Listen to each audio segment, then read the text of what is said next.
بص يا معلم، بيبدأ الفيلم بلاعب سيرك مشهور اسمه فليب، وبيكون واقف على تمثال الحرية وبيحكي لنا قصة حياته قبل ما يبقى مشهور، واللي كانت مليانة بالمخاطر والمغامرة، واللي ابتدت من 5 سنين لما مشي على حبل بين أطول برجين في العالم في السبعينيات، وهم برجين التجارة العالميين اللي طولهم 226 متر. وبتبدأ القصة سنة 1973 في مدينة باريس في فرنسا، وبنشوف فليب وهو بيعمل عرض استعراضي في الشارع وبيوري الناس مهاراته في السحر والمشي على الحبل، وبياخد كرة صغيرة من طفل وبيحاول يعمل بيها سحر، لكن بالغلط الكرة بتكسر له ضرسه. فبيروح فيليب لدكتور السنان عشان يتعالج، وهناك بيقرا مجلة لحد ما دوره يجي، وبالصدفة بيشوف في المجلة صورة أطول برجين في العالم. فبيقرر هنا إن هو يدخل التاريخ من أوسع أبوابه ويمشي على حبل بين البرجين عشان يتشهر وكل الناس تعرف قصة كفاحه.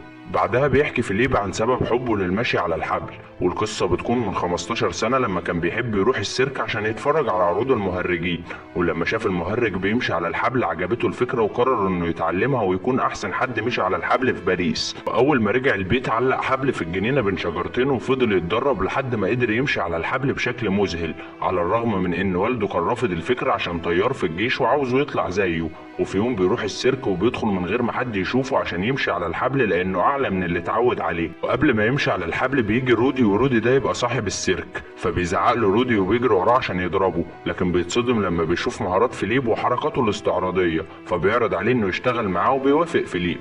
وبعد فترة بيقول له رودي انه معجب بمهاراته، عشان كده مش عاوز يخليه يمشي على الحبل عشان خايف عليه لا يتصاب. فبيتضايق فيليب من كلامه وبيقرر يسيب الشغل خالص. ولما بيرجع البيت والده بيطرده عشان مش عاوزه يطلع مهرج او يأدي عروض استعراضية، فبيقرر فيليب يسافر باريس عشان يعمل عروض استعراضية في الشارع. وبيشوف بنت اسمها اني بتعزف على الجيتار، وبتكون الناس كلها مبسوطة بالعرض بتاعها، فبيربط حبل بين عمودين وبيعمل عرض استعراضي في الشارع فبيجذب كل الناس ليه. ولما بيخلص بتيجي اني وبتزعق له عشان الناس سابت العرض بتاعها وراحوا يتفرجوا عليه، فبيعتذر لها فيليب وبيقول لها مش هيعمل عروض تاني وهي موجودة. وبعدها بيعرض عليها يعزمها على مشروب في الكافيه، وبيبدأ فيليب يحكي لها عن طموحاته وأحلامه، وإن حلمه يمشي على حبل بين برجين التجارة. فبتنبهر آني لأن برجين التجارة أطول برجين في العالم ومحدش عنده الشجاعة يمشي على حبل في الارتفاع ده. وهنا بتقرر آني إنها تساعده وبتقول له على مكان يتدرب فيه في وقت فراغه. وبالفعل بيبدأ فيليب يتدرب، ومع الوقت بتزيد مهاراته في المشي على الحبل، وبيقع في حب آني لأن هي الوحيدة اللي وقفت جنبه وساعدته. وفي يوم بيجي صحفي اسمه جون وبيصوره وهو ماشي على الحبل عشان يكتب عنه خبر في الجريدة اللي بيشتغل فيها. فبيقول له فيليب ان هو ناوي يمشي على الحبل بين برجين التجارة، ولكن فجأة هنا بيتقطع الحبل وبيقع فيليب على الارض. فبيقول له جون ان لازم يثبت الحبل على برجين التجارة كويس. فبيروح فيليب لرودي صاحب السيرك اللي كان بيشتغل فيه وبيطلب منه يعرفه ازاي يخلي الحبال قوية وما تتقطعش. فبيوافق رودي لكن بشرط انه يديله فلوس قصاد كل معلومة هيقولها له. وبعدها بياخده للسيرك وبيعرفه ان لازم يحط خشب على العمود اللي هيربط فيه الحبل، لان الخشب بيمنع قوة الضغط اثناء المشي. ولما بيتعلم فيليب كل حاجة بيطلع يمشي على الحبل بتاع السيرك، ولكن فجأة بيفقد توازنه وبيقع.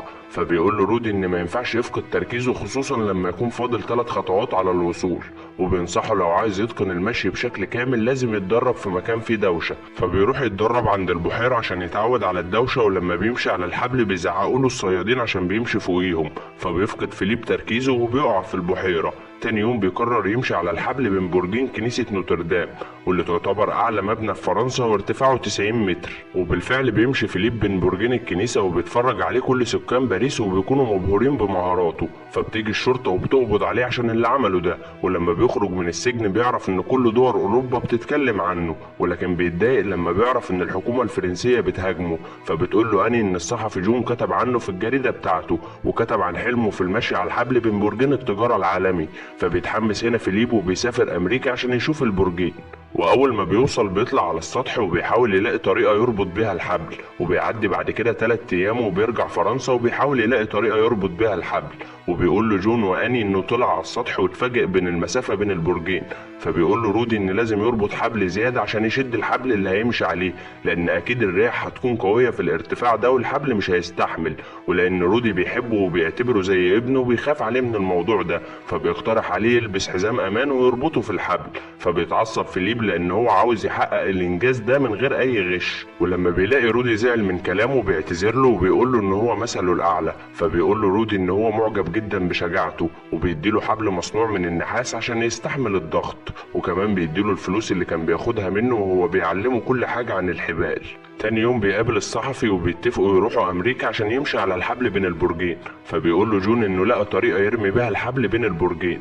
وبعدها بيسافروا امريكا وبيبدا فيليب يصور كل مكان في البرجين، وبيعرف مواعيد العمال عشان يعرف يدخل البرج من غير ما حد يمنعه. وفي يوم بيطلع السطح عشان يتكلم مع العمال، فبيدخل مسمار في رجله وبيعوره. ولما بيرجع البيت بتعالجه اني وبتقول له انه مش هيقدر يمشي على الحبل لمده اسبوعين.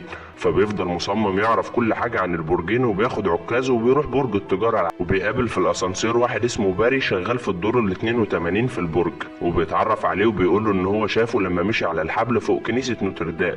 فبيقرر فيليب يضمه للفريق بتاعه لان هو بيشتغل في البرج وهيقدر يساعده، وبيعزمه على الغدا وبيعرفه انه عاوز يمشي على الحبل بين البرجين، وانه عاوزه يساعده يطلع على السطح من غير مشكله. فبيوافق باري ان هو يساعده، وبيروحوا بعد كده لواحد اسمه هنري عشان يراقب حراس الامن بتاع البرجين.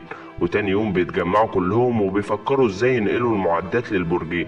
فبيقول لهم فيليب ان لازم يتقسموا الفريقين ويحدفوا لبعض الحبل ويربطوه بين البرجين، ولازم يحطوا كل المعدات في صندوق شحن ويطلعوها للسطح. وبالفعل بينفذوا الخطه وبيتقسموا فريقين وبيتنكروا في زي عمال عشان يقدروا يطلعوا السطح. ولما بيدخل فيليب بيمنعهم رئيس العمال يطلعوا لان اسمائهم مش موجوده في الكشف، فبيحاول هنري يقنعه يخليهم يطلعوا السطح. وفي النهايه بيوافق رئيس العمال انهم يطلعوا، وبيطلعوا الدور اللي تحت السطح عشان يخرجوا المعدات.